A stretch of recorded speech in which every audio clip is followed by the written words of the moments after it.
You ask Tiger to solve. This deals with linear equations with one unknown. The final result is x equals 13. Let's solve it step by step. Simplify the expression. Find the greatest common factor of the numerator and denominator. Factor out and cancel the greatest common factor. Group all constants on the right side of the equation.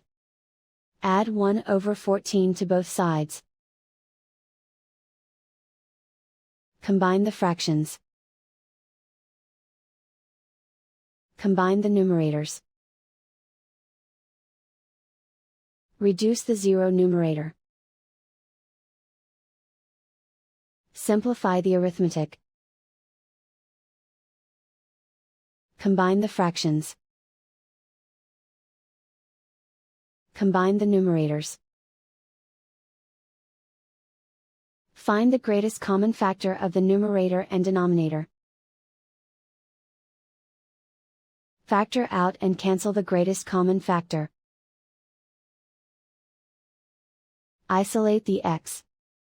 Multiply both sides by 7. Group like terms. Multiply the coefficients. Simplify the fraction. Multiply the fractions. Simplify the arithmetic. And so the final result is x equals 13.